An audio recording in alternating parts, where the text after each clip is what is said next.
So I got an email from Verizon saying like, "Hey, iPhone 14's on us."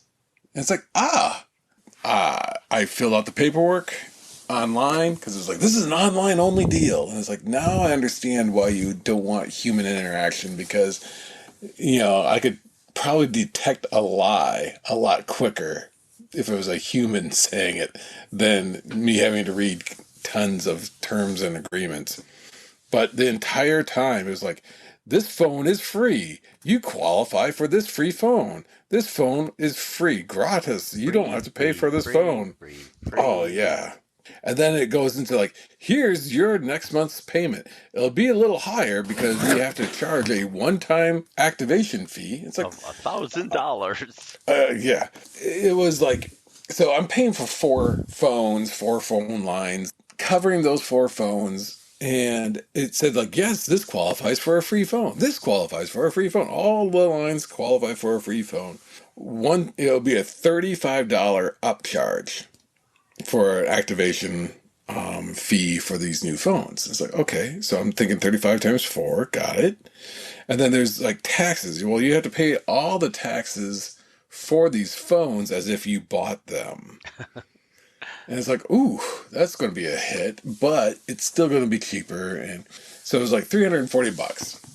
They said like, and your monthly payments after this will be, and it was the same amount we were paying now. So I'm like going, okay, so I'll pay $340 once, and then we'll be right back to our regular payments that we were paying all along. Right. And it would also be, but we'll have the newest phones. It's like, okay, great. And, I double checked it. I hit refresh. Everything was fine. Confirm. And it's like, we'll send you an email to confirm your, updated payments.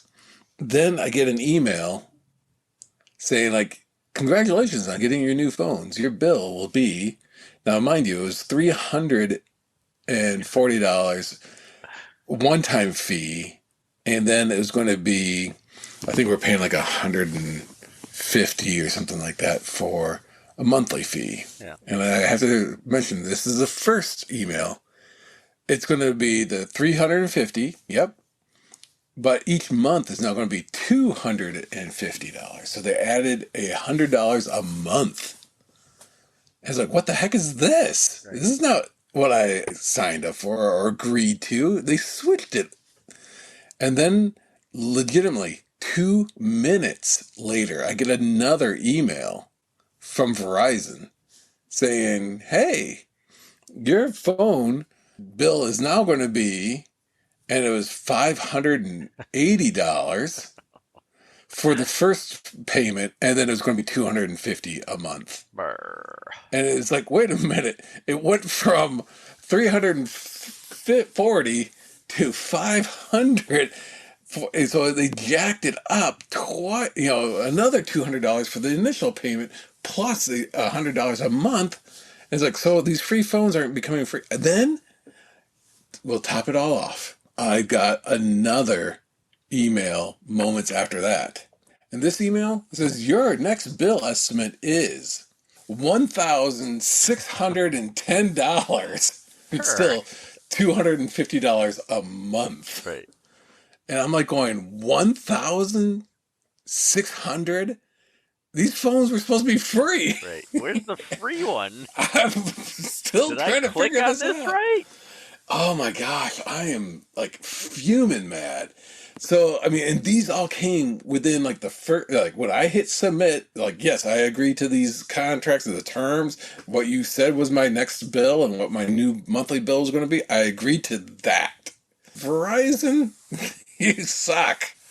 So then I'm like, oh, let's cancel this thing. We're jumping off of this. So I'm scouring the Verizon website. They have done an amazing job. I could have found Waldo in like 5 books quicker. I'm on the phone for an hour and 10 minutes trying to cancel. And then they're like, okay, we canceled it. And I'm thinking, Your new bill okay, is yeah. And $350. and I'm like going, okay, well, last time I agreed to something and I thought I was done, I got something different in writing. So I said, okay, make certain I need you to send me verification that this has been canceled. Oh, we don't send verification. So I have to take your word Right. that this order has been canceled. Moments after that, and I kid you not moments after that, I get yet another email saying, your order has been confirmed. You will receive these packages on No, Tuesday. I don't want it. I know. It's like I've done everything, and they are like, no, we desperately need your $1,600, Right. and we're going to get it from you no matter what. And I was like, this is outrageous. I get a text from UPS saying, we are scheduled to deliver this item on Tuesday, but there is insufficient funds to make this delivery. It is expected that you pay the difference of $1.27 in order to have these delivered and not interrupt the delivery. I'm like going, you've got to be kidding me. Not only do I not want the phones, I had asked for the phones to be canceled. You're now actually asking me to help pay for delivery, Verizon? $2. This is like classic grumpy, middle-aged. I did not agree to this. Right. It's What like is this tomfoolery?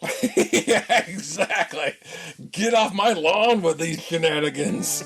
You're listening to And This Is Why I Love Comics. Andy and Mike. Andy and Mike.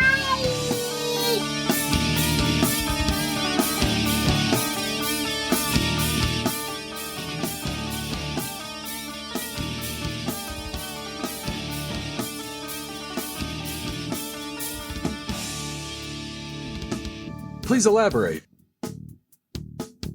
Let's see. And welcome to another episode of And This Is Why I Love Comics. I'm Andy. And I'm Mike. And we're here chatting away. Welcome to the episode. We have plans for this episode, but so far we've been, talking about role-playing and Kickstarters and all that amazing stuff in our lives that we can't afford. So, that's how it goes. Sometimes we talk about comics. We're old men talking about old comics and new role-playing games and new movies, and we talk about whatever we want to talk about. Even though we have plans, it never goes that way because we're, we might be a little too old to maintain our memories. What were we talking about? Let me put my teeth back in. Right? So we'll gab some more. That's how we roll. We're old friends from high school, and we chat away as much as we can and try to avoid recording. That'd be me, and then we just record. Yep. We gotta do it.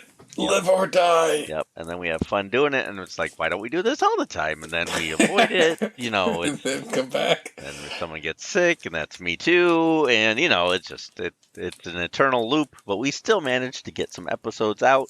So thanks for joining us and downloading us and joining us on the Facebook and conversations and all that stuff.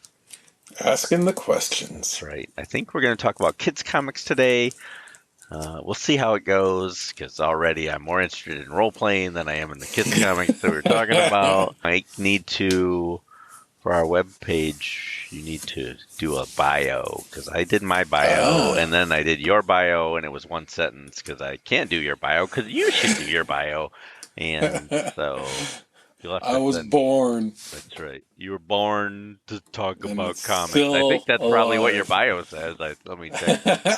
I was born for comics. Kind of miss, I don't think it's politically correct anymore, but that Steve Martin, the jerk. Yeah. When he gives his introduction. I was born a black man. Yeah. I said Mike was born to like comics. And that's your sentence. That's it. That's That it. surmises it. I think that works beautifully. Well, to be honest, that's actually more than what I wrote on the senior photo I gave you. Yeah, it That's is, isn't still, yeah. I started it like, Andy, comma. Okay, what do I want to write on the back of the senior photo? Boy, boy, oh boy, oh boy, oh boy. Well, I know it's going to end on here with my name, and then that was it. That was all it ever had. It The spoke end. volumes. Yeah, it was like Andy, comma, and what? Perfect. Yeah. Yep, that's it. Summarizes it all. Enough Yeah. said. That's great. I didn't mind. I knew we were going to be friends for a long, long time. Yeah, this wasn't the end of all Right, things. yeah.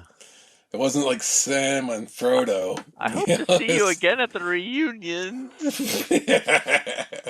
we both know we're not going to those. No. I didn't go to any of them, and I had zero interest. Yeah.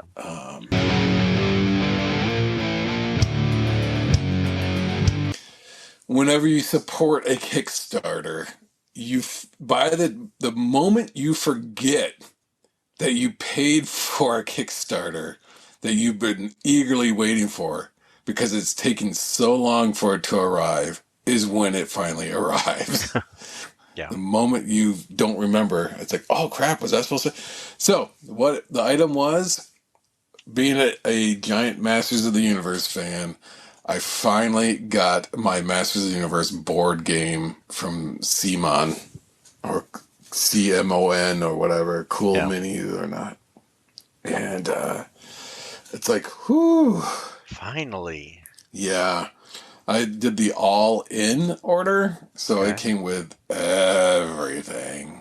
So it's like, I knew this would never happen again, and I had all the Kickstarter exclusives. Did it look like this?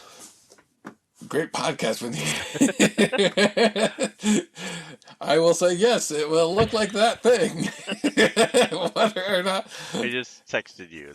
Oh, sweet Mama Jama. That is from my friend Jerry, who said he got Yes. Now, I didn't spring for the cloth, the neoprene playmat. Okay.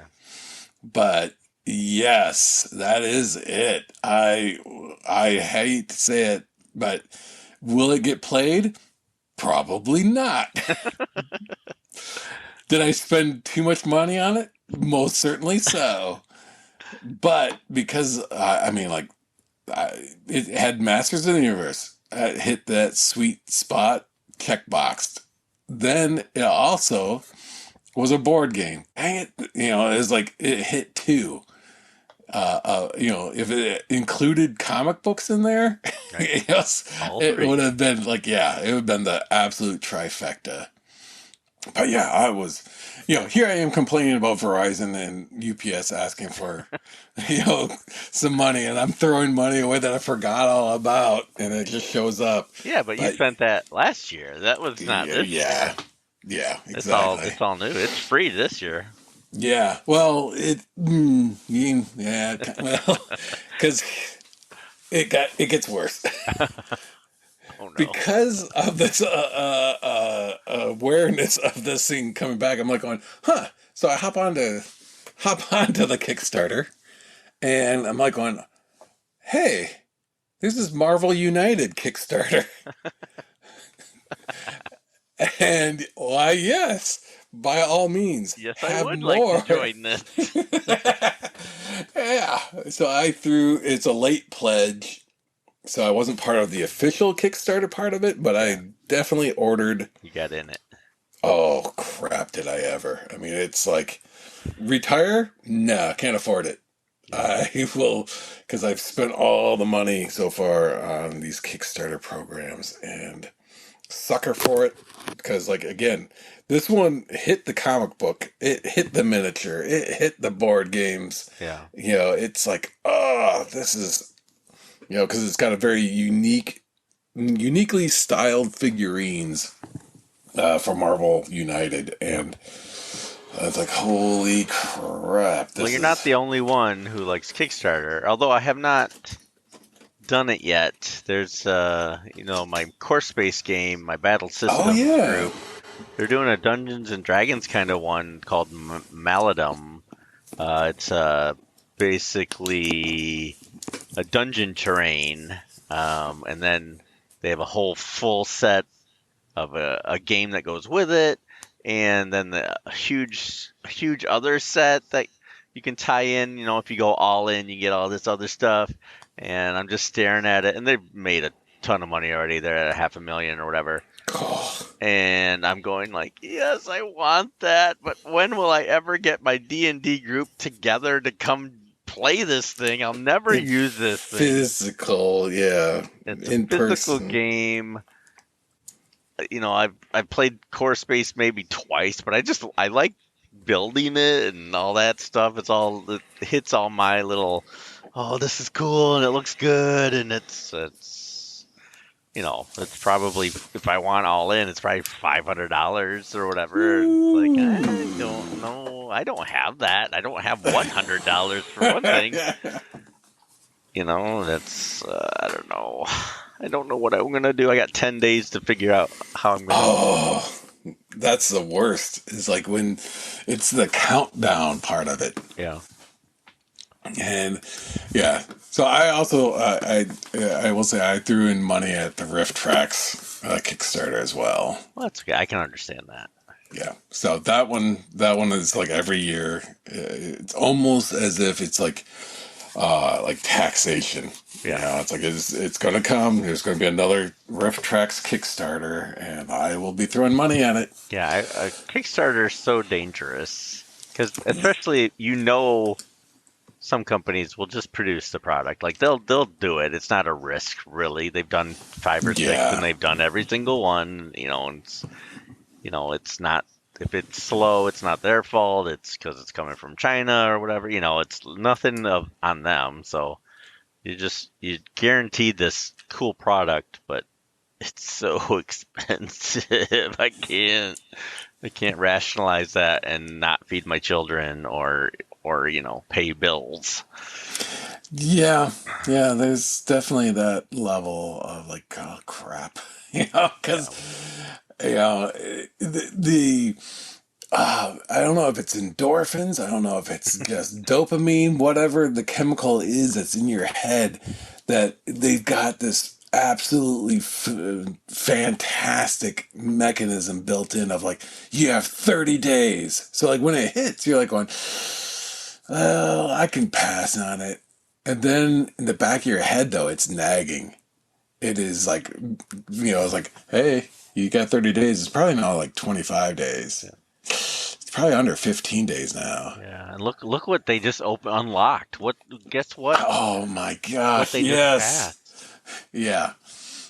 And it's like if we have this many backers, if we have this much dollars, if we have, and it's like, and I mean, like this wasn't quite the same because it was on Hasbro's version of Kickstarter, but when Hero Quest hit, I was like legitimately close to getting fired because I was on that site all the time going like, they're about to launch another, they're going to open up another tier. Oh, this is going to happen. Oh, wow, check this thing out. Oh, wait. And yeah, it was like, I was on it and on it and on it. It was so like, you just couldn't get out of, seeing what was going to happen. What was the next release aspect of it? Well, we have the collector mentality, Yeah. And I could get the cheaper version, and I don't have to get everything.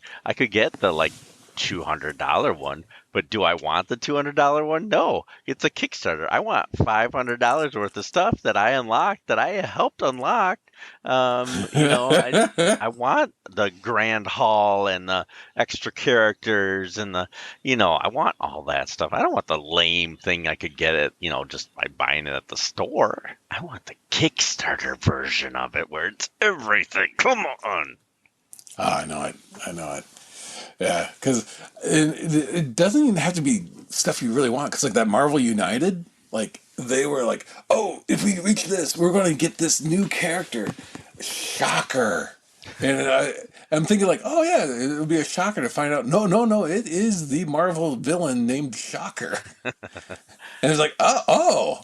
And I'm thinking like, at what point would I be like going, so cool? Right. You know, but at the same point, it's like, oh yeah, I'll Yeah, definitely be in there. Shocker. Oh yeah, my favorite villain I forgot about.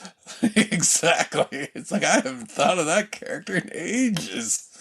I think they tried to put him into that Spider-Man, the first Tom Holland Spider-Man movie. Oh yeah, They referenced him as a character in it, but Yep. beyond that, it's like, yeah, that character is like pretty you worked for the obscure. Vulture. Yeah. Yeah, it was just like they all kind of had some of that alien tech that they converted into it. So, yeah, so I was just kind of like, dang. So I've yet to open up the Masters Universe because I want to distance the stain of Verizon and their delivery of their goods on the same day as that. Yeah, you open it up in front of your wife, who's dying for that phone, and you just canceled it because Yeah. I can't afford that. Sorry, honey, but look at this. But look at this great game. How do you justify one while canceling the other? Right. This is more important. Trust me. This can't be returned. Yeah. No matter what, this cannot be returned. Have I mentioned we have a support link on our podcast page? If you'd like to help support our addictions, Kickstarter, have it. Yeah. Oh, so kids comics. I thought I had a lot prepared for it, but I have more questions than anything. Like, did you, growing up, ever pick up the kids comics, like the ones designated just for kids? Excuse me. The weird thing is, I'd have to say no, but they somehow found their way anyhow. I mean, are we talking like Spidey and Electric Company kind of thing? No, or Super the Friends? Richie Riches would show up. Okay. Richie so Rich and Little all Lola. Little Dot. Yeah. There was Baby Huey. I remember a few of those showing up. Any like the Harvey tunes would show up. And I just remembered, like, I don't remember buying them. I don't remember any of my brothers buying them. I don't remember my parents bringing them home. They just gave birth and spontaneously showed up in our house. It's the only thing I could think of, because it was like, what is this? But that, plus there was another wave of comics that were almost on the verge of educational. And I'm trying to think, I don't remember the brand of them. I think they were Archie based, but they were kind of like, moral stories that you needed to live by or something like that. I can't remember what it was. Well, But the only moral stories that mattered was the new Teen Titans drug issues. Two of them. And they are all that matters for the moral ones. That's all I'm saying. don't do drugs. Don't Now drink. back to the action. That's right. Yeah, I don't remember buying them, but we got a lot of them. And I do remember reading a lot of Richie Riches. Okay. Because he had Richie Rich Mysteries, Richie Rich's, his dog, his butler had comics. And I'm like, how is it that Cadbury, I think was the butler's name, but like it was such a popular book. And I think it had probably more spin-offs than comic books today have. Yeah. And it's like, huh. Because it's like, I don't remember, what would have triggered all of these comics, but they had so many. The Poor Little Rich Kid. Yep. I collected Richie Rich. I remember going after issues. Oh, apparently really? I enjoyed them. I remember going in buying some. Now I was getting all superhero stuff too, so it wasn't like I was just doing that, but I had probably 50, 60 issues of Richie Rich at one point. I remember going Wow. after Looney Tunes, like, Roadrunner comic, Bugs Hmm. Bunny, just Were whatever, those Whitman or Dell or Gold Dell, Key? yeah. Yep, Yeah. Gold Key, yeah, that was Gold Key, I think. And, I pursued those, so I think I was just trying to get every comic I could get my hands on. And I remember enjoying the Richie Riches and reading them. I remember where I was when I got Dennis the Menace #1 from Oh. Walden Books in the mall at Woodland Mall in Woodland and Grand Kentwood. Rapids, yeah. I remember going in there and picking up Dennis the Menace #1 from Marvel Comics, and I think I still have it. But I don't remember, dying to get the next issue, but I picked this stuff up, and a lot of it was in my mind, I didn't go, well, this is for kids, and I'm a kid. Like, Mm. I really think I just, here's a comic book. Here's something art with word balloons and stuff. And, I just liked everything I could get my hands on. And that stuff was just as readily available as the superhero comics in the 80s, late 70s, early 80s. I probably, it was probably early 80s once I found New Teen Titans and Legion and stuff. I probably didn't get too many more Richie Riches, Yeah. but, I was just snagging all that stuff. And I'm gotta say, I loved all that. It wasn't, my mom got me a stack of these. I was buying them, with my infinite money from somewhere. I don't know where. Yeah. Like, I still Where don't that know came where I from. got all that change from. It wasn't chores. I guess my parents dished out, those quarters, and they got them for me. But I really was enjoying that stuff. I guess Richie Rich was probably one of my favorite characters back then. Right now I have probably a dozen Richie Rich comics, Huh. but I don't enjoy them anymore. I've tried to read them and Yeah. go, oh, let's see if I can capture this love. And I think there is some sentimental, like, oh, I Hmm. remember these characters, but Yeah. I couldn't have told you what storyline or, whatever. And for this podcast, we picked an Archie trade to read, and I got similar feelings reading this trade than with what I got when I read the Richie Riches again. It was like, this audience isn't me, or, it's, I don't know. We can talk about this Archie stuff, but I, I I've got so many questions about Archie now. Yeah. And I was never, I did not collect any Archie, even back then. And while I enjoy the art, even now I looked at the art, and I'm kind of rambling, but back then that just wasn't for me. It was more a relationship kind of thing, and I was just, Yeah. Kind of wanted that escapism. yeah. I was already living that life. Yeah. Why get this when I can, you know, watch it? I lived it. Right. One of the toy companies I was at, we did a line associated of toys based off of Archie Comics. And I got to go to their offices in New York, and I got to talk to the heads of Archie Comics. They've been the heads of Archie Comics for ages. Did Like you talk almost to since the Mike inception. Pellerito? I saw that.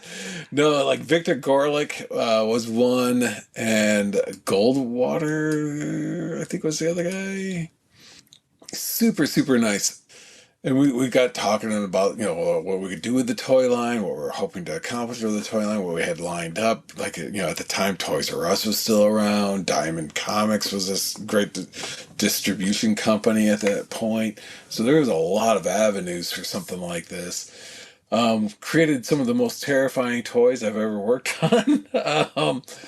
Man, it is. There were Betty and Veronica fashion dolls. It was like the core of what we produced. So I got to design, the clothing, the outfits for these dolls, and I designed the packaging and some of the methods for us to promote it and all this stuff. But the direction that I was given was to make them follow the comic book. So they have the giant eyeballs that stuck on grin. And it looks like they are like hopped up on goofballs. It is terrifying to look at.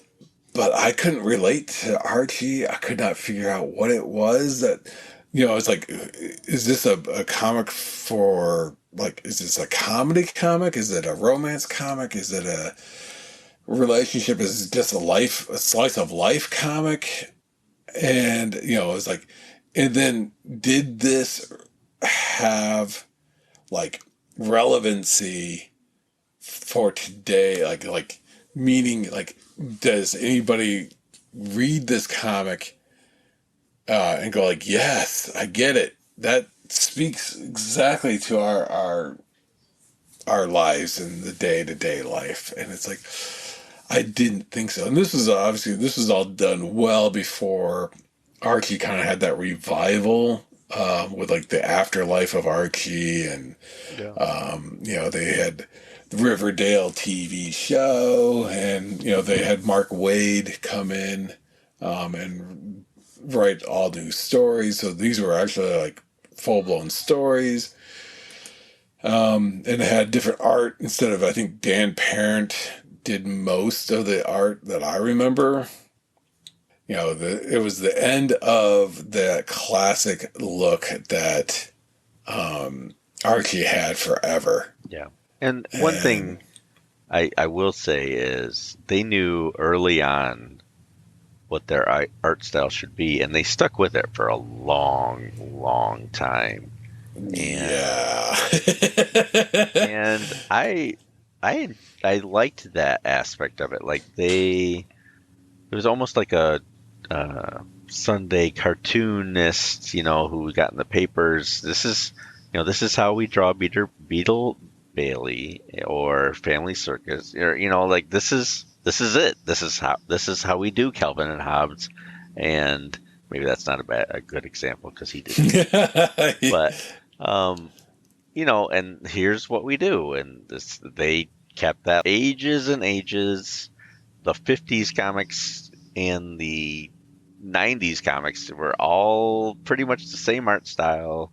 Oh yeah. So the art style, I commend them that they knew early on, this is what we're going to do, and we're going to do it. This is how you're going to do it, whether you come in later or earlier.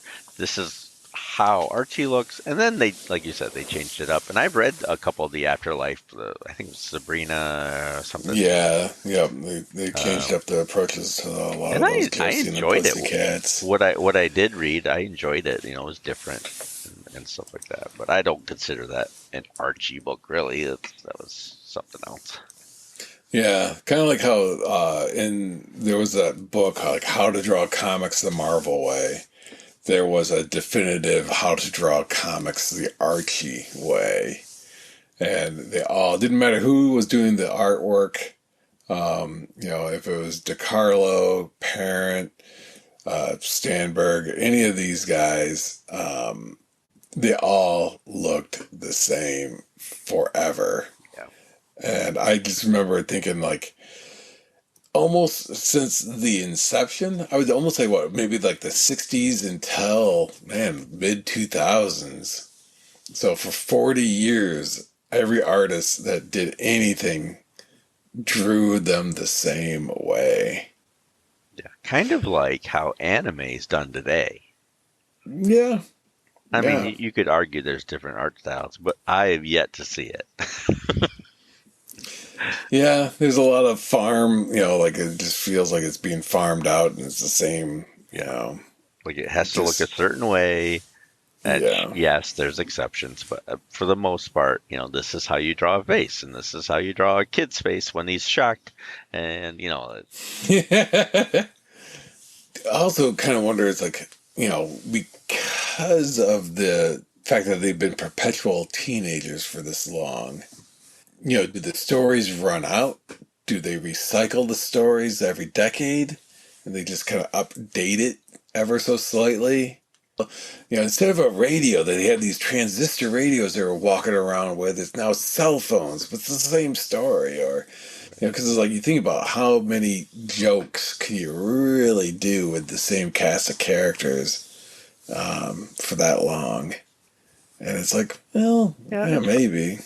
there's only 7 or 8 stories, and they just recycle them, probably, and throw in a new character once in a while, but mostly they're the same characters over and over again. You couldn't do what they did nowadays with Archie back then. I mean, reading No. that first trade, that was very sexist, very, the women are just to look at, and here's some more babes. We're gonna go down to the ice cream place because there's new waitresses working, and teen angst. But you couldn't do that now. You'd get in trouble for showcasing the women as objects. And, I'm not saying the good old days back then when they could do that, but they're just to touch your society where you can't have a character be that flawed thinking that way. They have to be proper. Yeah. And, that was their whole crux, though. Is that these two, Betty and Veronica, were just smitten with Archie to such a degree that is like this back and forth rivalry of who will he go with. And it's like they had no other, we'll say, no other real extent, no other purpose than their love for. Right. And it was, that's the romance type teen romance. So let me ask you this question since you brought it up. Betty or Veronica? I would have to say it's going to be the Betty. Okay. Interesting. I'd go Veronica. Yeah. I think, Veronica just seems like, man, that's a lot of maintenance. You're going to have to keep up with a lifestyle that she's accustomed to. Yeah. And it's like, if you don't, and then, I know Mr. Lodge, and he never liked Archie, Veronica's dad. But I don't remember Betty's dad at all. So it's like, okay, so the in-laws are also going to be a problem. Right, I never thought about that, how Betty comes from wealth, so there's going to be a little more. I think, I don't know, I'm not the Archie expert, but she's a little more spoiled than Betty was. Yeah. Betty's more the country girl, Yep, girl next door. Yeah. The whole kind of thing. So, yeah, it's just kind of very different. To me, it's the same as, like, Ginger or Marianne from Gilligan's Island. Right. And it's like, that's kind of... Marianne. Yep. For basically the same, very same reasons. Yeah, I don't see, a whole lot in the way of, like, new stories that could be done with those two characters, because, like, they didn't really give them a whole lot in the way of backstory but there's also no need for continuity because you didn't have to worry about it. There's no backstories. They're just very, very surfacey across the whole thing. So it's like, maybe, maybe that was what kind of kept the longevity of these comics. Right. They were like 8 to 10 pagers. they were, like you said, no continuity. You could have something happen in this issue or in this story, and then the next page, a different story, and it's just using the same characters, but a whole totally different scenario. And that's the comic strip kind of mentality. And even, superheroes stuff back then were shorter, and like World's Finest, they do like an 8-page Batman, story, and then a Superman story, and then they'd have Green Arrow. It's the anthology kind of thing. Only this time it was always the same characters, but you could do whatever you wanted, really, and then no one cared about continuity. Why is that? Yeah, I don't think the collector wasn't there. I think it was like what we experienced as kids. You just grabbed them when you grabbed them. There wasn't really, you weren't like, oh crap, I gotta go to the store and get the, next month to get the next issue. It's like, no, I might not go to the store for 3-4 months. Right. And then I'll grab an issue when I'm there. But not really more than that. And so, to think about like, oh, what issue number is this? Is like not really an issue number to contend with. Did your kids get into any kids comics growing up? Like actual kids comics? My daughter got a couple of My Little Ponies because that was a popular thing. Okay. The remake of that. And then, and I think I got like some Tiny Titans for my son when he was younger, but nothing. But those, the Tiny Titans was basically superheroes. He was always into superheroes, loved Batman and Robin, from very young. So any other kind of comic medium was like, nah, not really, and my daughter was like, yeah, the only thing that she was really interested in was My Little Pony. And then when they had a comic, it was like, oh, a couple of those. And then she was interested in that. And that was about it. My wife got into Archie because of when we did the figures, those fashion dolls, we were put on their comp list, Archie's comp list. Nice. Free comics. Yeah, free comics. And so we were getting every Archie comic for a couple of years. And it was great. I loved it. And she would read them. She, to this day, is like, oh yeah, if you ever come across another Archie, send it over. Yeah. And it's just because it was kind of like, it's similar to cotton candy. It's similar to, some sort of, lemonade in the summertime. It's just guilty pleasure plus doesn't really take a whole lot of effort, and there's nothing really a big ask out of you. You're not like going, oh, what a plot twist in this Archie. So to her, it's like, this is a good escape from the stresses of the day. So, just something that's not going to require a whole lot, but you're still reading and you're still kind of enjoying a mildly amusing story. Yeah, even reading these Archies, there was a couple cute moments. I went, oh, okay, and they were cute. It wasn't deep reading. It's not like you're doing, the Joker issue where it's intense or and it was light reading. And like you said, if I was getting free issues of Archie every month, I'd be reading them too. It's like, yeah, hey, it's free and it's semi entertaining.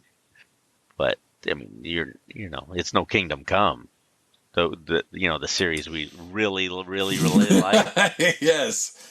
Unbelievably fantastic. So again, nice. It shows Mark Waid at his best. Right. Alex Ross. Stunning. So good. Never would ever say anything negative about how great it is. Never. Yeah, this is like, I was going to call one of my children Kingdom and the other Come because it was such a great. That would have been awkward, but yeah, they have to be together because if one wasn't, that poor child was. Let's just say the kids made fun of that one a lot. Yeah, that didn't age well.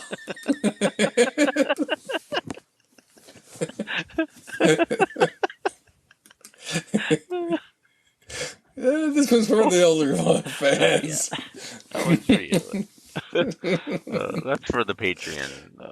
Yeah, that cut might be removed. Oh man. But I back to kids comics. Yeah, the Whew, wholesome kids right. comics. We do the dirtiest joke on the kids comics. Oops. Know your audience. Know your audience. Yeah, I do think nowadays kids have the opportunity to read a lot of comics that don't necessarily come from DC or Marvel because, even in their libraries and stuff, it's all graphic novels, Hilda and uh, Diary of a Wimpy Kid and all this stuff that, my sons have read hmm and Amulet or, whatever, Bone even. Yeah, the Because the Scholastic. Scholastic stuff, they're just thrown into all these graphic novels, which is great. I mean, if that was around when I was, going to Scholastic stuff, I would have done the same thing, and I'm not sure I would have collected floppies. It would have been all graphics, but so it's around my house. My 13-year-old's read so many Scholastic stuff and other graphic novels from the library. I just think it's everywhere, and in a way that's great. But it also, when they see a DC or Marvel, they're not awed like I was back then. Mm. Like, oh, it's just another book with pictures and word balloons. We were in a weird transition period too. That initially we were able to get comics anywhere. You'd go to a grocery store; they had comics in a spinner rack. You go to like a convenience store, like a 7-Eleven or VP or whatever, and there was a spinner rack of comics. Anywhere you went, there were comics at one point. And then they transitioned into that direct market. And once they went to the direct market, you could only get comics at comic shops. And it became more of a niche collectible. Yeah. And it was harder to get because you had to actually go out of your way. It wasn't a spontaneous thing. And again, I keep going back to this time with Archie, but talking with those, the owners of Archie Comics, they were saying like, yeah, they're the number one selling comic in the grocery store. And it's like, well, granted, they're the only comics in the grocery They're store. still in the But they're checkout still lane. there. Yeah, the impulse aisle, they still have all their comics there, and they still sell them. And it's like, well, there you go. And that's where I got most of my digests were in that checkout lane. My DC ribbon, digests and stuff. That's where I got them was there, and it's too bad they don't still do those. Yeah, those are great. Just smaller versions, a little harder to read, strain on the old eyes, but that's where I encountered the Justice Society for the first time. Because they had an Origin digest, and I got a new Teen Titans one there, and it's like, oh, okay, great. A lot of those initial things for me, I think that might even be where I was introduced to Legion. Like, there was samples of everything there, and Archie still there now, and probably is the only way non-comic collectors see that stuff anymore, at least in the checkout lane, that's for sure. I don't know where I was going with that, but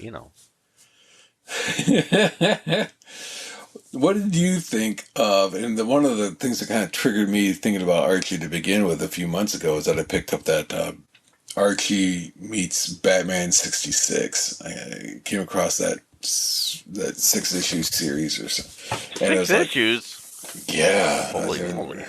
Yeah, I didn't realize that either. When I picked it up, I was like, oh, I guess there's more than I thought there was here.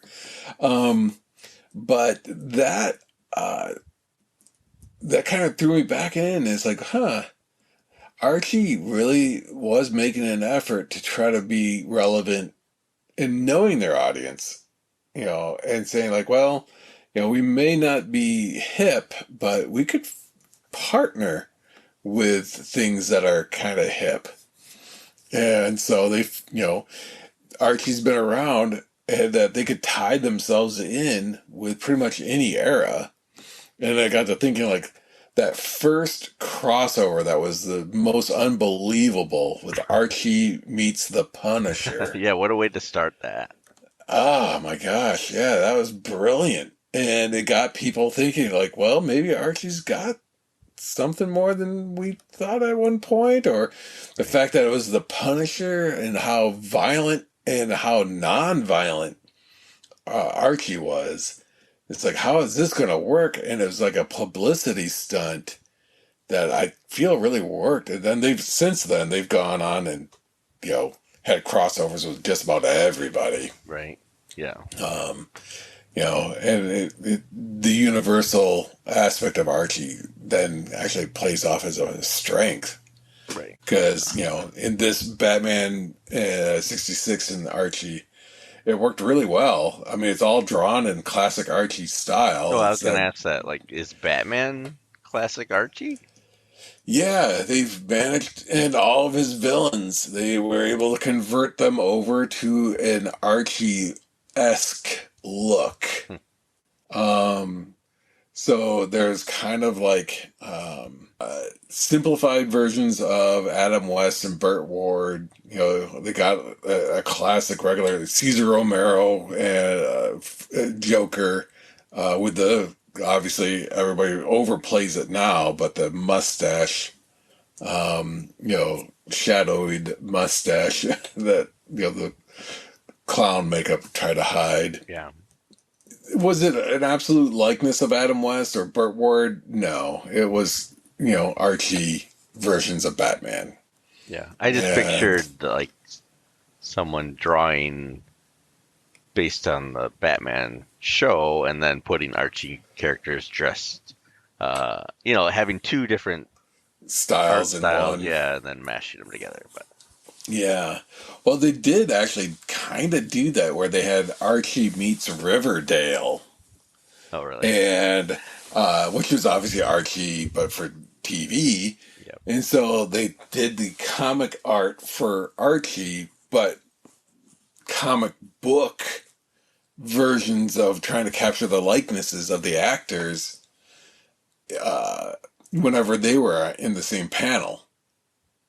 So you'd have, the very simplified version of the characters right next to very highly detailed, with accurate proportions to the heads, hands, eyes, mouth, that kind of thing, and trying to be capturing the likeness. And it's like, huh.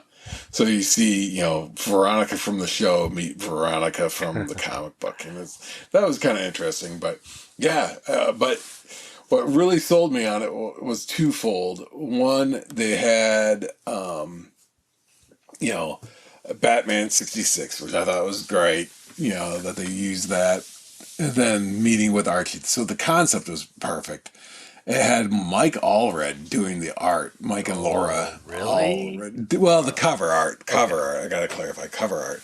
And then they did use the classic Dan Parent, who's been drawing, Archie for decades. Yeah. Had him do the interior.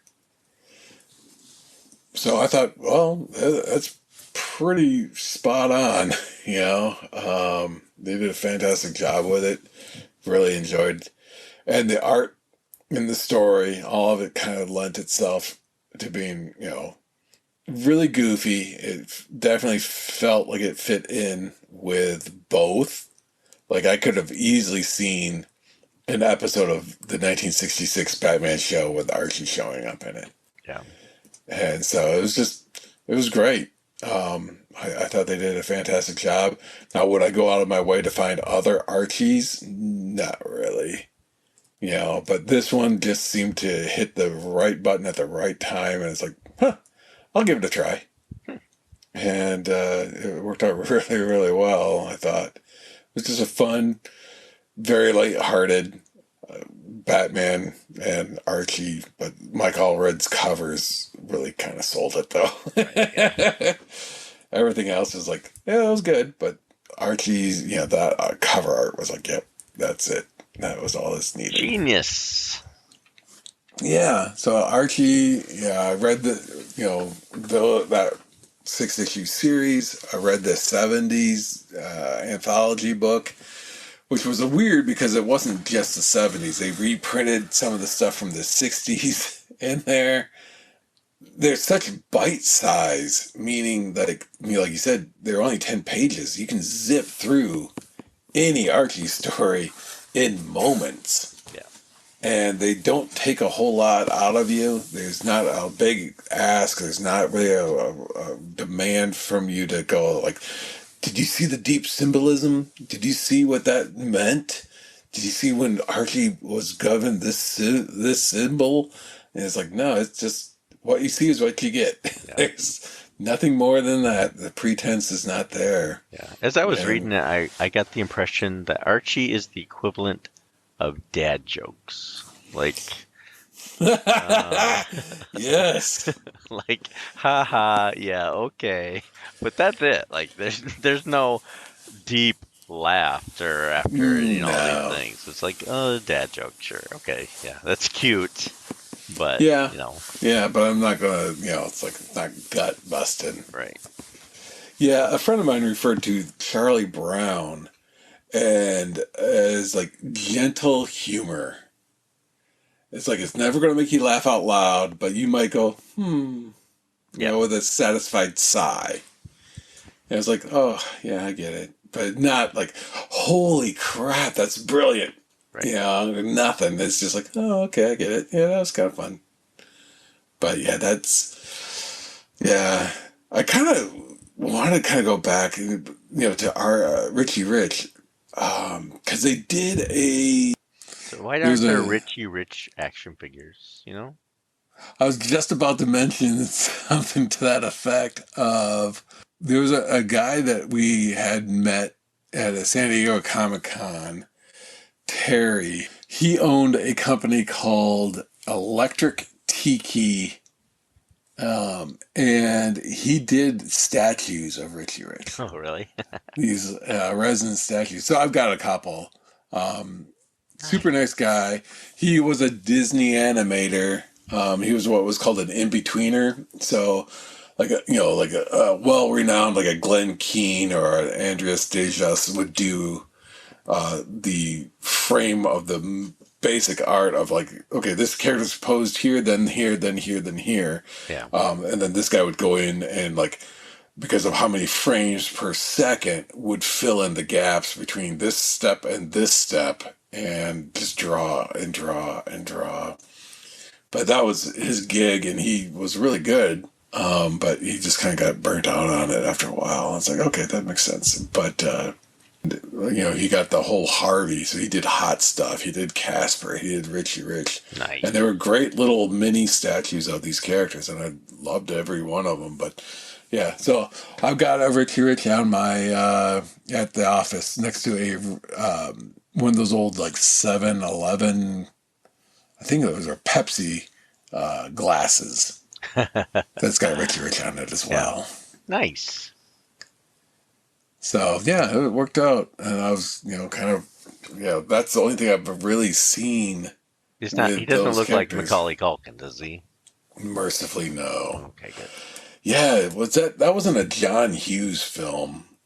I just remembered that was during the height of Macaulay Culkin-ism. Right. Ooh, yeah, even looking at the covers of these Richie Rich comics, just doing a search and stuff. I like that gives me tingly feelings simply because, I used to collect this stuff and I remember the covers so well.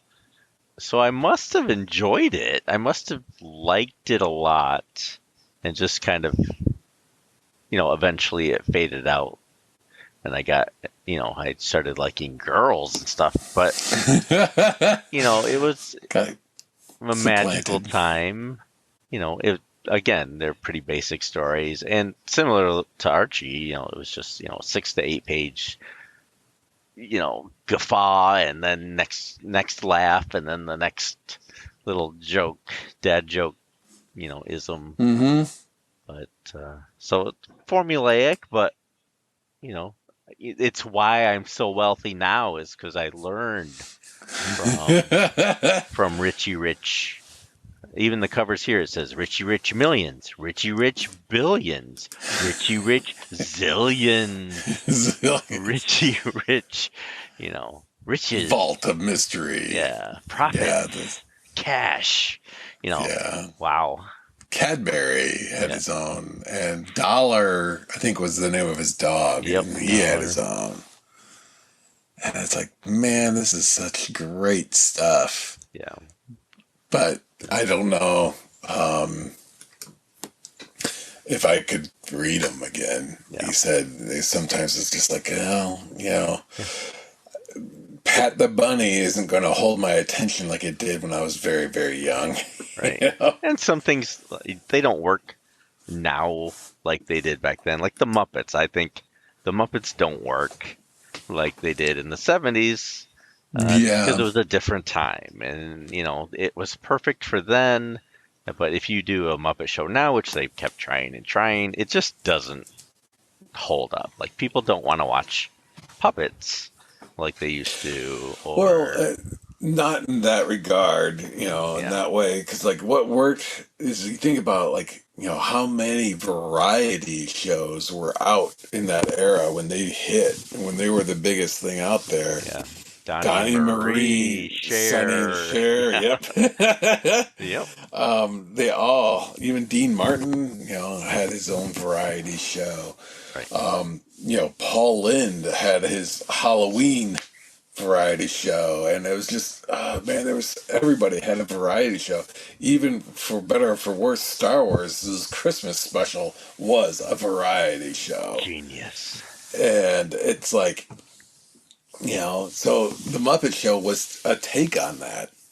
But that was the end of the, where people still remembered vaudeville stars, because there was a couple like Milton Berle and George Burns. Yeah.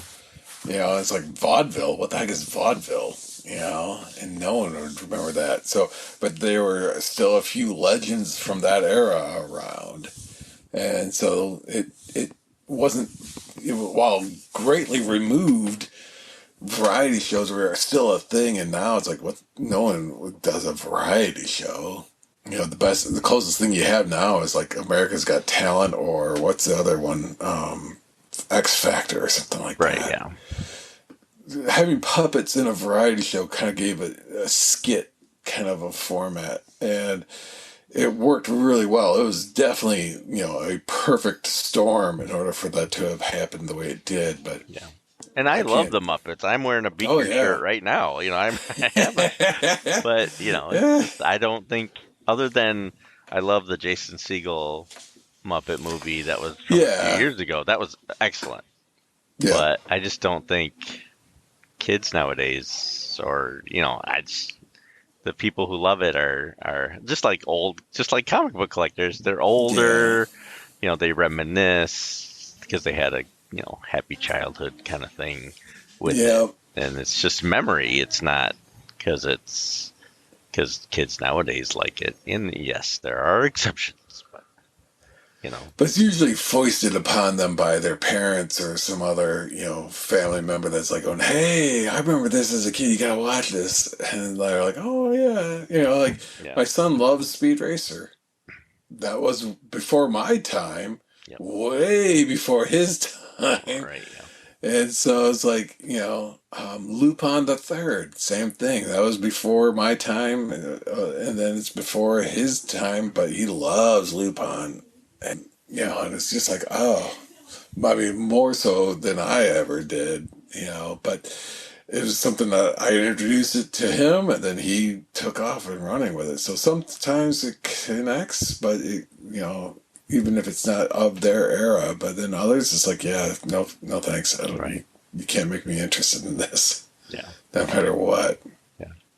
And I mean, going back to comics, current comics publishers like Marvel and DC, they have a bigger kids line now than they ever have. And I wonder, I don't know the stats on how they sell, and they can do them in different formats and all this stuff, digest, kind of do it manga style. They have Marvel Yeah. Adventures and Secret Origins and just they can play with all kinds of different stories geared them towards kids. And they seem successful. I was just at Lang's the other day, and they had a whole rack of $2 books, and it was all DC superhero, like Superman, Batman, Flash, and it was all these characters, but told through a kid's kind of look, I guess, current look of them. You could just tell they're geared towards kids. And so there must be some success, or else they'd have stopped publishing them by now. But, I mean, my kids never, other than a few, which I kind of, like you said, forced on them, here, you got to read this Batman Adventures, or, my 15-year-old is starting to get into comics a little bit, and he's looking through comic boxes when we go buy them, so that's cool. And then my 13-year-old has always, like I've said before, loves anime and stuff like that, so that's kind of the direction he went, and that's great. I mean, that's the kids, quote unquote. I mean, even though they're teens now, still kids, but in my life, they tried to push out more kid stuff, and I don't. I mean, in a way, it's not pushing them to comic stores, but it's pushing them to, like we've said, Scholastic or, just their local library. Yep. Wait till they come out in a trade of some sort. Yeah. I just don't see how, like, local comic shops are making it.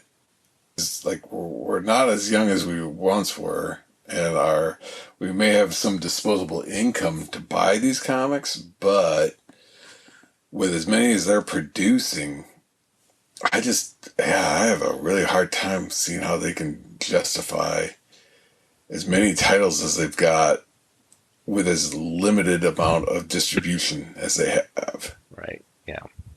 And every month. And it's like, huh. And, we're all also getting to a point where it's like, if I'm going to get a thing, I want a better quality of a thing.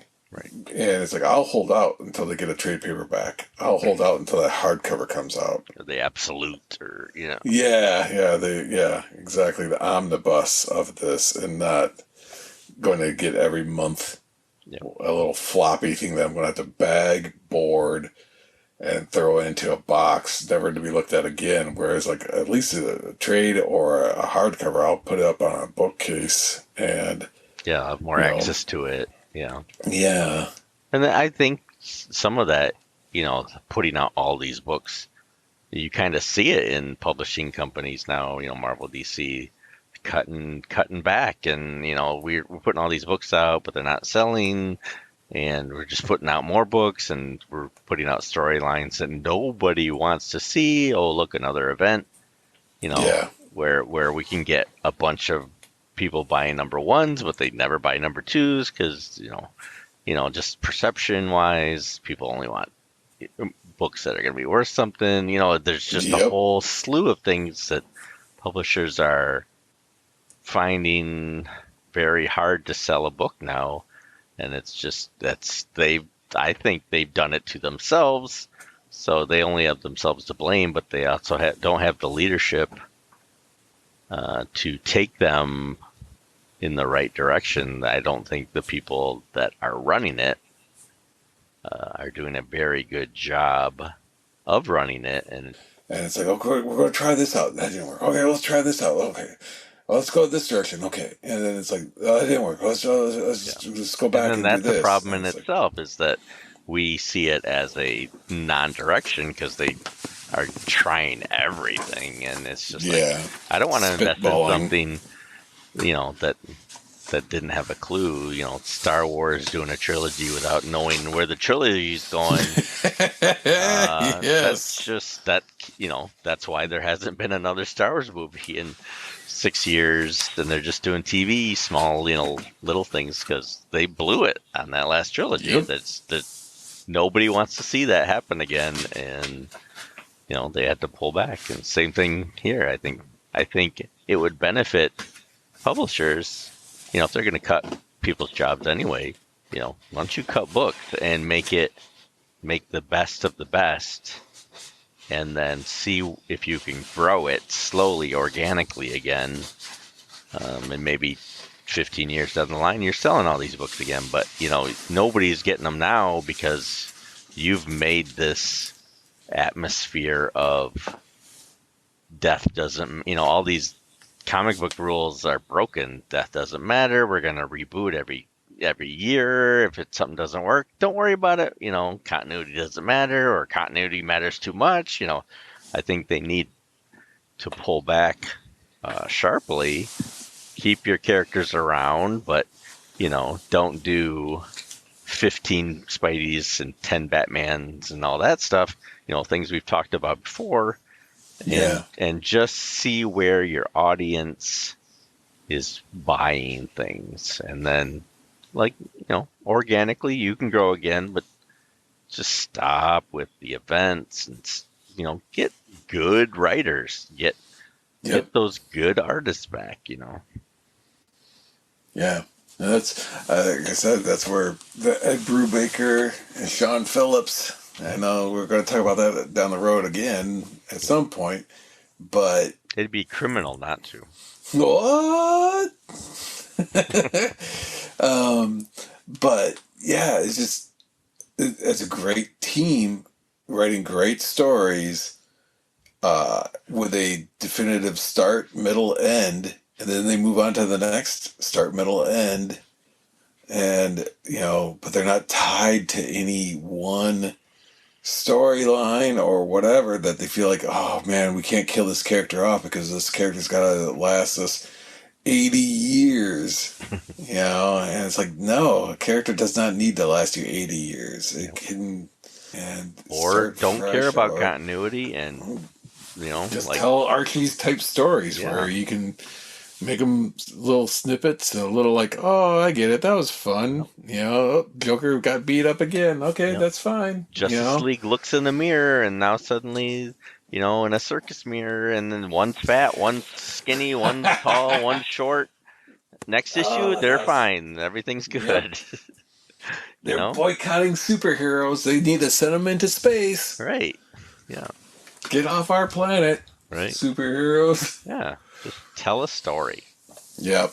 Yeah. Just let it be a fun little, what they are. They're escapism. They're not meant to be like, well, in the real world, Superman does this and this. And it's like, there is no Superman in the real world. I hate to break You're it to talking about you. a character who can fly and do all these amazing feats. Why does it have to be realistic?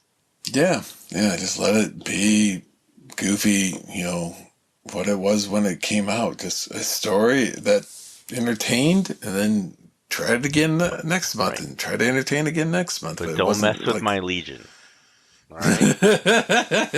Well, Bendis is gone from DC, so that's a saving grace. But I read it in an article from Mark Waid, Mm-hmm. who was asked if he would go back to the Legion, and he said, well, after what Bendis has done with it, you can't undo it, because he made it more diverse, and I'm thinking, yeah, you can. Just do it. Just the next book. Ignore the last. It was only 12 issues or whatever. You can ignore 12 issues of anything, and just go back. Everybody knows the Legion as this person, this person, this person. Brainiac 5, Lightning Lad with a red hair. You can, it's already the most. I'm going on a tangent here, so it's late. I'll be quiet and let you go. No, I'll do a Legion episode sometime this year, and I'll get into it. But anyway, If you have read children's books and kids' books and, not Criminal, although I just read Criminal Trade #1 and loved it and can't wait to talk about it. And it was like reading a novel and it was amazing. But I won't tell you how I feel about it until we review it. So if you, as I repeat myself, if you love kids comics and want us to talk about kids comics more and more specific stuff, let us know what you want us to talk about. I'll be glad to talk about them. Our webpage is, and this is why I love comics, at podcast at buzzsprout.com. You can email us at and this is why I love comics at gmail.com. We are on the Twitter at and this is YIL1. We're on the Facebook at and this is why I love comics podcast. Look us up there. Look us up on the TikTok. We have 2 friends on TikTok right now. 2. What? Now, admittedly, I haven't done more than like 5 things on it, so it's not like it's my focus. But if you want to befriend us on TikTok, that would be amazing. That'll give us the motivation to get more in. Right. That would help us out a lot. Twitter, we have a ton of friends, so thank you for that. If you want to support the show, Buzzsprout has a support thing on our webpage. Eventually, I'll set Patreon up, but not really exclusive stuff for it. So don't worry about that. Forget I even said that. You can go to Buzzsprout and support us there. Thanks to producer Tony, co-hosts Matt 2.0 and 10.0, and Kevin, and everybody else we've had on the show. And thanks for Thunder Chicken for letting us use their music. They have a Spotify link, which we have on all our informational pages. So check them out on Spotify. Give them some love and tell them we sent you. Did I forget anything else? I don't know. I think that covers it all and then some. Right? I think, yeah, we're getting a lot of thank yous at the end. I like that because we're almost at 40 episodes, and I'm excited about that. I can't wait till we hit 50. We're gonna have to come up with some big 50 plans, maybe a musical or something like that. Yeah. Golden Girls reenactment. Yep, our karaoke at last. Yes, I think with Thunder Chicken Live. Ooh, that's possible, or at least Kevin. Yeah, we can do. Yeah, that part of Thunder Chicken. That bass line. Yep. Yeah. Thank you for being a friend with a bass guitar. Oh yeah. Yeah. That'd be brilliant, though. Yeah. Sorry, I rambled on about kids shows and non-kids shows. This was a little more. Even though I knew we were going to talk about kids stuff, there's just so much to talk about. I had no clue about what to specify. That's why we kind of talked about Archie more than anything. And yeah. But that's probably got the longest and continuous run out of anything. So it makes the most sense because, like, other kids' comics, have come and gone, but Archie's just been steadfast the entire time. Right. Yeah, consistency. And I'll admit, I liked the Archie stuff more than I liked some of the things we've read. Like no, wait, no. Yeah, well, no. Definitely Infinity Gauntlet. Infinity Gauntlet, yeah. Which I'm afraid is my bottom of what we've read. And I hate saying that because it's George Perez and Ron Lim, but Jim Starlin. I mean, we got to do something that we like. I don't know. Yeah, that's a good question. We should have him on the show. Explain to us what's on your mind when you were doing this. Why don't we like you? Yeah. I'm sure he rushed that. Yeah. So and this is why I love comics. I'm Andy. And I'm Mike. And we will turn on the Thunder Chicken. And I'm phrasing there, but we will listen. Here's some Thunder Chicken and enjoy. They'll do their thing. They'll do their thing. Enjoy the rest of your day. We'll see you next time. And your supple chest is on me, and your skin melts around me, and your face is in between age and intimacy. And I would give you everything if I owned everything. As your tears bleed down, all my thoughts go down.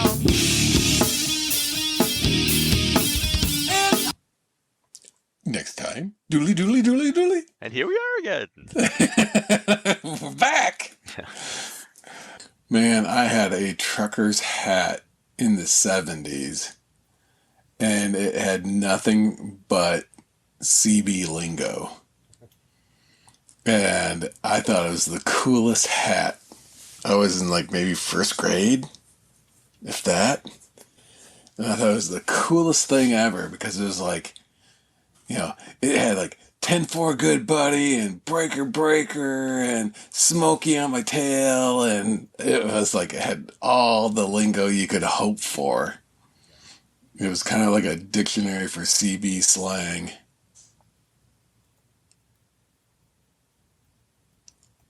Don't know whatever happened to that hat.